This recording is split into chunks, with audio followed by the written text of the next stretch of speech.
할렐루야. 여러분, 마시멜로 실험이라고 다들 들어보셨죠? 아이 앞에 마시멜로 하나 두고요, 어른이 말합니다. 잠깐 나갔다 올게. 그때까지 안 먹고 기다리면 하나 더 줄 거야.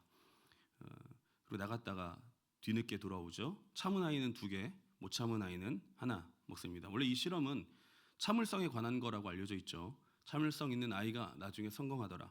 그런데 나중에 다른 연구팀이 여기에 한 가지 더 붙였습니다. 실험 전에 아이들을 2그룹으로 나누고요. 한 그룹은 어른이 약속을 지켰습니다.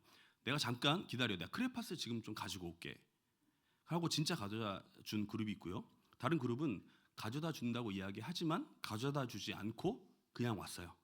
그리고 나서 마시멜로 실험을 또 합니다. 결과가 어땠을까요?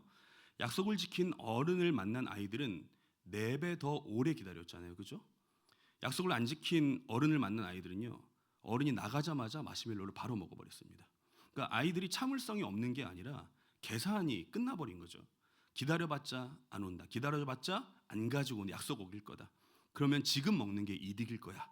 아주 합리적인 판단을 한 겁니다. 우리 인생에도 마시멜로가 이렇게 하나씩 놓여 있어요. 지금 먹으면 하나, 기다리면 2개. 근데 문제는 우리는 그 어른이 약속을 지키는 사람인지 아닌지 아직 잘 모른다는 거예요. 정직하게 살면 나중에 뭐가 있는데, 그 나중이 지금 언제인데 물어봐도 알려주는 사람이 아무도 없는 거죠. 참으면 복이 있다는데 그 복이 오는 걸 본 적이 없어요. 그럼 어떻게 되겠어요? 바로 먹는 거죠. 지금 먹어요. 그리고 그게 잘못이라고 생각하는 사람은 아무도 없습니다. 청년들이 자주 쓰는 말, 가성비입니다. 가성비. 원래 물건 살 때 쓰는 말인데 이제 사람한테도 써요. 시간 쓰는데도 쓰고 노력하는 데도 씁니다. 드린 만큼 나오느냐, 이것이 선택의 기준이 되었어요. 손절이라는 말도 똑같죠. 원래 주식 용어인데 이제는 다 쓰잖아요. 이 사람 더 붙들고 있어봤자 남는 게 없다 싶으면 버리고요. 그걸 현명하다라고 이야기하는 시대입니다. 그러면 뭐가 제일 먼저 버려질까요?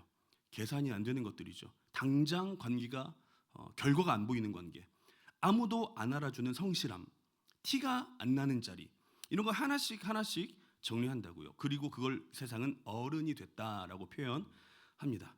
문제는 그런 방식이 신앙생활 안으로 들어온다는 거예요. 하나님도 그 계산표에 올라가요. 기도했는데 안 돼요. 헌금했는데 안 돼요. 주일 지키느라 기회를 놓쳤어요. 그런데 교회 안 나가는 내 옆자리 사람은 너무나 잘 돼요. 그럼 마음속에서 계산이 끝나는 거죠. 하나님 섬겨봤자 남는 게 없구나. 이게 우상숭배입니다. 하나님을 투자처로 봤으니까요. 수익 안 나면 뺄 수 있는 걸로 하나님을 본 거예요. 우리가 솔직하게 이런 말을 대놓고 하진 않은데 이렇게 표현하죠. 나는 이제 조금 더 편하게 신앙생활 하고 싶다. 옆에 있는 사람들에게 청년들에게 말하기도 합니다. 야, 빡세게 하면 오래 못 간다. 그런 어른들 청년들에게 하시면 안 됩니다. 이 말들이 맞는 것처럼 들려요. 그런데 이 말이 언제 나와요? 은혜 받을 때 나와요? 아니요. 손해 봤다고 느낄 때 나오는 거예요. 그러니까 이건 성숙이 아닌 거죠. 그냥 계산이 다 끝났다라는 표현인 거예요. 내가 지금 신앙에서 힘을 뺀 자리, 그게 정말 성숙해서 그런 걸까요? 아니면 기다려봤자 아무것도 나오지 않는다고 판단이 끝난 자리에서 나오는 걸까요? 말라기 3장 13절 우리가 읽은 본문이 딱 이런 사람들의 이야기입니다. 읽어볼까요? 15절까지입니다. 시작. 여호와가 이르노라 너희가 완악한 말로 나를 대적하고도 이르기를 우리가 무슨 말로 주를 대적하였나이까 하는도다. 이는 너희가 말하기를 하나님을 섬기는 것이 헛되니 만군의 여호와 앞에서 무엇이 유익하리요? 교만한 자가 복되다 하며 악을 행하는 자가 번성하며 하나님을 시험하는 자가 화를 면한다 하노라 함이라. 말라기가 언제 사람이냐면요, 바벨론에서 돌아온 지 100년쯤 지난 후 사람이에요. 이 시간이 어떤 시간이었는지 한번 보십시오. 돌아올 때는 다들 부풀어 있었어요. 학개 선지자가 이랬거든요. 이 성전이 나중의 영광, 이 성전의 나중 영광이 이전의 영광보다 더 클 거다. 그러니까 스가랴는 예루살렘이 사람으로 가득 찰 거다라고 이야기를 했어요. 그 말 믿고 사람들이, 포로에서 돌아온 사람들이 무너진 성전을 다시 세웠거든요. 성벽도 쌓았어요. 그리고 기다리기 시작한 거예요. 이제 되겠다. 근데 100년이 지났어요. 아무 일도 일어나지 않았어요. 성전을 세웠는데 초라해요. 다윗의 왕자가 돌아오지 않은 거예요. 여전히 페르시아 밑에서 세금 내고 눈치 보면서 살아요. 우리가 읽진 않았지만 앞에 보면 3장 11절에 메뚜기 이야기가 나오거든요. 흉년이 든 거예요. 땅에서 소출이 나지 않는 거죠. 그러니까 이 사람들의 상태가 뭐냐면 약속을 믿고 100년을 기다렸는데 손에 쥔 것이 아무것도 없는 상태였다고요. 그리고 눈을 들어보니까 하나님을 안 믿는 다른 사람들은 너무나 잘 사는 거예요. 성전에 제물을 바치지 않는 사람들은 더 부자예요. 그러니까 15절 교만한 자가 복되다 악을 행하는 자가 더 번성한다라는 말을 하기 시작한 거죠.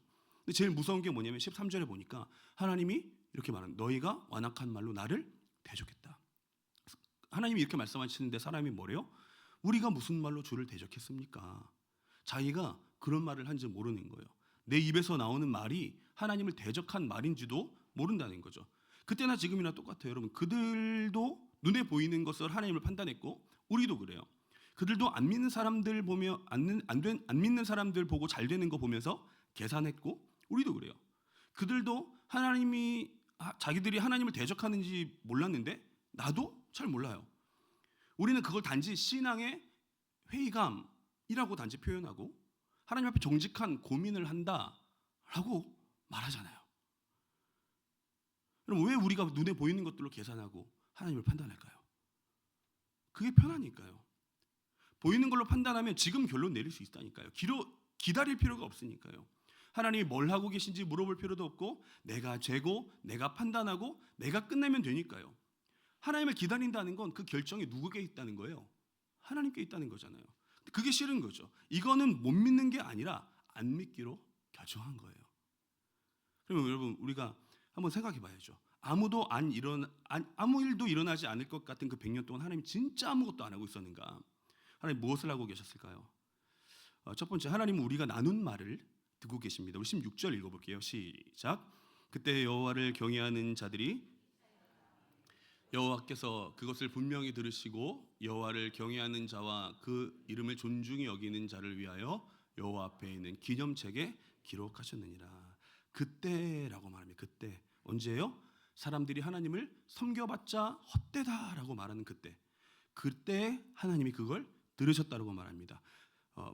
보면 중간에 보면 분명히 들으셨다라는 표현이 나오는데 카샤브라는 단어입니다. 그냥 들었다는 뜻이 아니라 귀를 기울인다는 뜻이에요. 몸을 앞으로 숙이고 귀를 갖다 대고 소리 하나하나를 놓칠까 봐 집중해서 듣는 거죠. 그러니까 소리가 나니까 들리는 게 아니라 들으려고 작정한 거예요. 예를 들면 이런 게 있습니다. 나사의 심우주 통신망이라는 게 있습니다. 보이저 1호가 지금 지구에서 240억 킬로미터 밖에 있어요. 거기서 보내는 신호가 얼마나 약하냐면 손목시계 배터리보다도 약한 신호가 지구로 옵니다. 지구에 도착할 때쯤엔 거의 없는 거나 마찬가지라고 해요.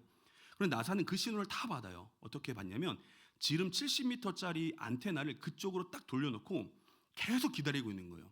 그 신호가 올 때까지 계속 귀를 기울이고 있는 거죠. 신호가 약한 게 문제가 아니에요.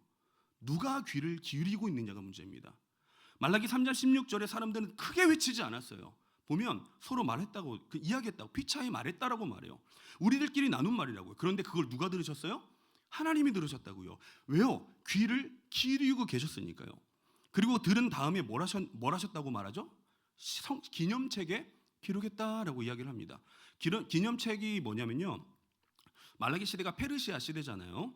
페르시아 왕국에는 실제로 이런 책이 있었습니다. 왕에게 충성한 사람, 왕을 위해 뭔가 한 사람의 이름을 적어두는 궁중 일기 같은 게 있었어요. 언젠가 상 주려고요. 같은 페르시아 시대 이야기가 성경에 있는데 잘 아는 에스더 말씀입니다. 모르드게가 우연히 왕을 죽이려는 음모를 알게 되고 그걸 알려주게 됩니다. 덕분에 왕이 살아요. 그런데 그날 모르드게가 왕에게 뭘 받았을까요? 아무것도 받지 않았어요. 상도 승진도 고맙다는 말도 받지 않았어요. 그냥 궁중일기에 한 줄 적히고 끝났어요. 왕을 살렸다. 그리고 몇 년이 지나갔습니다. 그 사이에 무슨 일이 벌어졌어요? 하만이라는 사람이 승진을 하게 됩니다. 왕 다음 가는 사람이 되죠. 유다 사람들을 죽이려고 모르드게를 죽이려고 나무 기둥까지 세워놔요. 딱 15절 상황인 거죠. 교만한 자가 복되고 악을 행하는 자가 번성한다. 모르드게가 왕을 살렸는데 죽게 되고 하만은 아무것도 안 했는데 최고의 자리에 올라간 거죠. 그런데 어느 날 밤 왕이 잠이 안 와요. 그냥 잠이 안 왔어요. 그래서 신하를 불러서 궁중일기 한번 읽어봐라 그런 거예요. 심심하니까요. 그러다 읽다가 뭐가 나와요? 몇 년 전에 적어둔 그 한 줄. 모르드게가 왕을 살렸다는 기록이 나오는 거예요. 왕이 뭐래요? 이 사람 뭐 받았냐? 신하가 아무것도 받지 못했습니다. 그 밤에 다 뒤집어진 거예요. 모르드게가 왕을 살렸다라는 그 기록이 그날 밤에 생긴 게 아니죠. 몇 년 전에 이미 작성되어 있었어요. 모르드게가 몰랐을 뿐이에요. 아무 일도 일어나지 않았던 몇 년 동안 모르드게는 자기가 한 일이 허공에 사라졌다라고 생각했을 수 있습니다. 그런데 그게 아니었어. 적혀 있었어요. 아직 펼치지 않았을 뿐인 거죠. 말라기 3장 16절에서 말하는 게 이거예요. 하나님 앞에 책이 있고 지금 기록되고 있다고요. 솔직하게 한번 봅시다. 우리는 하나님이 내 말을 듣고 계시다는 걸 뭘로 확인해요? 응답으로 확인한다고요. 기도한 게 이루어지면 들으신 거고 안 이루어지면 안 들으신 거예요. 우리의 계산이 그렇다고요. 그러니까 우리는 응답이 없으면 뭘 해요? 줄여요. 말을 줄여요. 처음에 매일 기도했던 걸 일주일에 한 번, 그 다음에 나중에 아예 안 하죠. 그럼 뭐라고 말해요? 기도해봤자 안 되는 건 안 되더라. 우리 입에서 진짜 이런 말 나오잖아요. 저만 그런가요? 얘기를 꺼내잖아요. 기도 제목을 나누잖아요. 왜요? 몇 년 동안 했는데 이루어지지 않으니까. 더 이야기하면 창피하기도 하잖아요. 그런데 그거 하나님 안 들어서 그럴까요? 우리가 하나님의 들으심을 내 기준으로 판단해서 하기 때문이죠. 응답이 안 왔으면 안 들으신 거라고 그냥 우리가 정한 거예요. 내가 지금 하나님 앞에서 입 닫은 그거 하나님이 진짜 안 들으셨을까요? 내가 판단하고 그냥 입 닫은 걸까요? 본문이 말하는 하나님의 모습 보십시오. 하나님은 듣고 계셨어요.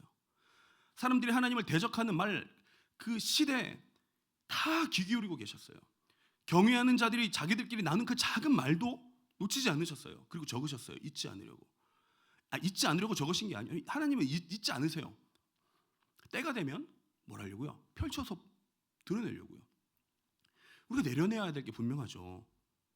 응답으로 하나님의 들으심을 계산하는 그걸 내려놔야 돼요. 몇 년째 답이 없으니까 이제 그만하자. 기도에서 슬그머니 뺀 기도의 제목들 하나씩 있잖아요. 응답을 받기 때문이 아니라 다시 꺼내는 이유는 하나님이 내 말을 들으시는 분이시기 때문이죠. 아무도 안 듣는 것 같은 이 수십 년의 세월 동안 하나님은 안테나처럼 내 목소리에 귀를 기르고 돌아서 계시는 분이라는 겁니다. 사랑하는 여러분, 들으시는 하나님 앞에 다시 말할 수 있는 저 여러분들이 되시기를 주님의 이름으로 축복합니다. 그러면 이제 적혀 있다는 건 알겠어요, 그죠? 근데 적혀 있으면 뭐가 달라질까요? 모르드게도 몇 년 살았잖아요. 적혀만 있고 아무 일도 안 일어났어요. 근데 책이 펼쳐지는 날 어떤 일이 어떻게 벌어질까요? 우리 17절 한번 읽어보겠습니다. 17절 시작. 만군의 여호와가 이르노라 나는 나의 특별한 소유를 삼는 날에 죄송합니다. 시작. 만군의 여호와가 이르노라 내가 정한 날에 그들을 나의 특별한 소유로 삼을 것이요 또 사람이 자기를 섬기는 아들을 아낌같이 내가 그들을 책이 펼쳐지는 날에 나오는 게 상이 아니죠. 이름이에요. 이름. 나의 특별한 소유. 하나님이 사람을 그렇게 부르셨다는 거예요. 특별한 소유가 히브리어로 세굴라라는 말이거든요. 이게 재산이라는 뜻이 아니라 고대 근동에서 왕의 재산은 두 가지로 나눠져 있습니다. 하나는 나라 창고예요. 세금을 걷어서 쌓아놓는 거죠. 다른 하나는 왕이 자기 침실 옆에 따로 두는 상자예요. 이건 나라 살림이랑 상관없어요. 왕이 정말 개인적으로 아끼고 남에게 절대 줄 수 없는 그런 것들만 넣어두는 거예요. 세굴라가 이거예요. 왕의 개인 보물함. 물건의 값이 어디서 나오냐면 경매장에 가면요, 이제 소장 이력이라는 게 있잖아요, 그죠? 이 물건을 누가 가지고 있었느냐를 따지는 거예요. 바이올린이 하나 있습니다. 그냥 놓고 보면 비싼지 안 비싼지 잘 몰라요. 그런데 그게 그 바이올린을 누가 썼느냐, 누가 썼던 바이올린이냐에 따라서 값이 천차만별이 되죠. 나무가 바뀌었나요? 바이올린 줄이 바뀌었나요? 아니요, 똑같아요. 누구의 것이었느냐가 바뀐 거죠. 값은 물건에 있는 게 아니라 소유자한테 있다는 거예요. 우리 값은 어디 있을까요? 우리 안에 있는 게 아니라 하나님이 우리를 뭐라고 부르느냐에 따라 달려있는 거예요. 성경에 세굴라가 출애굽기 19장에 나오거든요. 한번 읽어볼까요? 시작. 세계가 다 내게 속하였나니 너희가 내 말을 내 언약을 지키면 너희는 모든 민족 중에서 내 소유가 되었다. 이때가 언제냐면 애굽에서 나온 지 3달째 시내산 밑에서 하나님이 이 말씀하셨습니다. 사람들이 뭘 했어요? 이때는 아무것도 안 했어요. 율법도 없었고 십계명도 없었죠. 성막도 없었고 400년 동안 노예로 살다가 지금 방금 끌려 나온 사람들이었다고요. 아무것도 없었어요. 그런데 하나님이 이 사람들을 뭐라고 부르냐면 세굴라라고 부르는 거예요. 내 보물함에 들어갈 나의 정말 소중한 것들. 아무것도 안 했는데요. 그리고 1000년이 지나요. 말라기 시대가 됐어요. 이제 이스라엘이 뭐가 됐냐면 나라도 잃고 포로로 끌려갔다 왔고 성전은 무너졌고 흉년이고 마음속으로는 사람들이 하나님을 섬겨봤자 헛되다고 말하는 때, 시내산 때보다 나아진 게 전혀 없는 때, 오히려 더 나빠진 때예요. 근데 하나님이 이들을 뭐라고 불러요? 뭐라고 불러요? 나의 세굴라라고 부르는 거예요. 똑같은 단어. 1000년이 지났고 사람들이 달라졌는데 하나님은 여전히 이스라엘 백성들을 나의 가장 소중한 보물함, 세굴라라고 부르신다는 거죠. 신대산 사람들하고 말라기 사람들 사이에 1000년이라는 시간. 시내산 쪽은 이제 막 해방된 사람이고 말라기 사람들 다 지쳐서 냉소적으로 변한 사람들. 근데 하나님은 똑같이 부른다고요. 그러니까 이 하나님이 나의 가장 소중한 보물함이라고 부르는 이 세굴라, 사람의 형편에 따라 붙는 이름이 아니라 그 사람이 어떤 상태이든 하나님 쪽에서 그냥 정하신 이름이라고요. 17절 뒤에 보면 사람이 자기를 섬기는 아들을 아낀같이 내가 그들을 아낄 것이다. 아끼다. 벌을 안 줄 수 있는데 안 주겠다는 뜻이에요. 손을 때리려고 손을 들었다가 한번 꾹 참고 손을 내리는 거예요.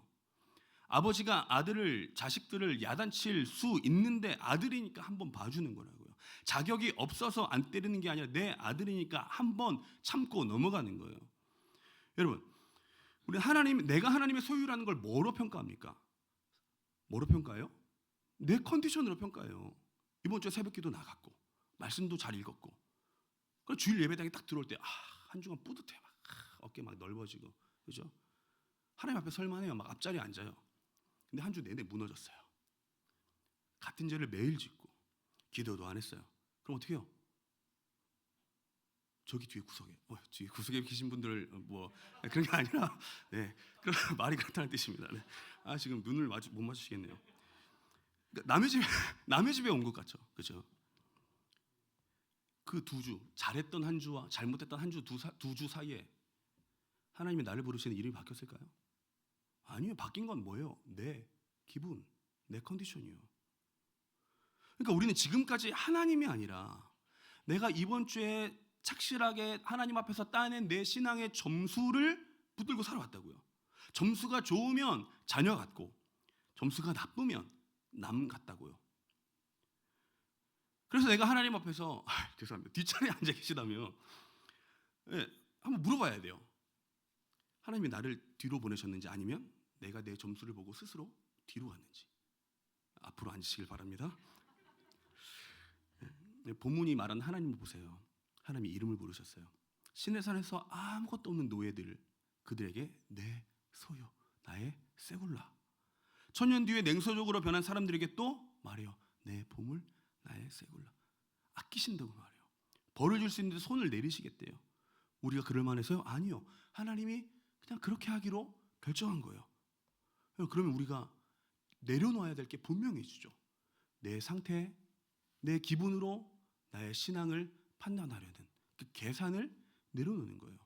잘한 주에 앞에 앉고 못한 주에 뒤로 앉는 습관, 기도가 잘된 날과 안 된 날로 하나님과의 나와의 거리를 재는 그 계산, 무너진 주에는 안 나가고 무너지지 않았으면 하나님 앞에 떳떳하게 나아가려고 하는 어떤 영적 성과, 주의. 우리 점수를 들고 나가는 게 아니라 이름을 붙들고 나가는 거예요. 내 상태가 어떠하든 하나님 앞에 있는 그 책에 내 이름은 세굴라 똑같아요. 따라합시다. 나는 하나님의 세굴라다. 그 이름을 붙들고 나가는 거예요. 내 점수를 내려놓고 하나님이 부르신 이름을 붙들 수 있는 저와 여러분, 그리고 그 하나님 앞에 떳떳하게, 내가 때론 넘어졌어도, 때론 2-3번 넘어졌어도, 제 청년들한테 하는 말이 있거든요. 옆에 계신 분들에게 한번 이렇게 얘기해 볼까요? 뻔뻔하게 오세요. 제가 청년들한테 몇 번 얘기해요. 뻔뻔하라고. 뻔뻔하게 하나님 앞에 그 이름을 붙들고 나올 수 있는 저 여러분들이 되시기를 주님의 이름으로 축복합니다. 말씀 정리하겠습니다. 비행기 사고가 나면 제일 먼저 찾는 게 블랙박스입니다. 바다에 빠지던 뭐 어디다 산에 처박혀 있던 블랙박스를 찾아요. 몇 달이 걸려도 찾습니다. 거기 다 들어있으니까요. 블랙박스는 사고가 날 때만 켜지는 게 아니죠. 시동이 걸리고 비행기가 이륙할 때부터 돌아갑니다. 아무 일 없어도 돌아가죠. 승객들이 자고 있고 조종사는 커피를 마시고 있어도 그 시간에 돌아가는 거예요. 그럼 우리가 진짜로 고민해야 될 거, 나는 지금 그 아무것도 일어나지 않는 그 기억되고 있는 그 시간에 그 시간을 난 뭐라고 부르고 있는지, 기도했는데도 붙들고 있는데도, 그래서 우리는 그걸 빈 시간, 아무것도 안 쌓이는 시간, 헛된 시간이라고 부르진 않나요?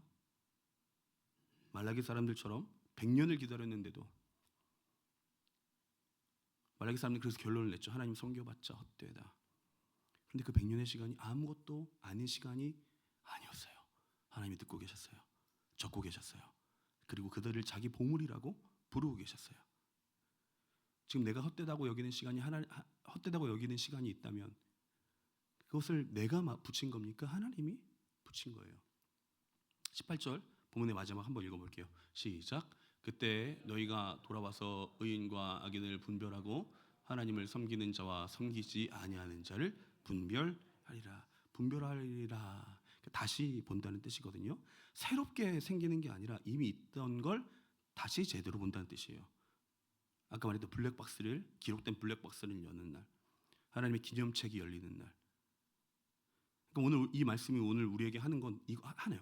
안 보인다고 결론 내지 말자. 아무 일도 안 일어날 것 같은 그 자리에서 다시 하나님 앞에 말하고 하나님을 붙들 수 있는 여러분들이 되시기를 축복합니다. 하나님 그걸 들으세요. 그리고 적으세요. 아무 일도 일어나지 않는 게 아니라 하나님이 적고 계시다는 걸 잊지 않는 성도들이 되시기를 주님의 이름으로 축복합니다. 찬양하겠습니다.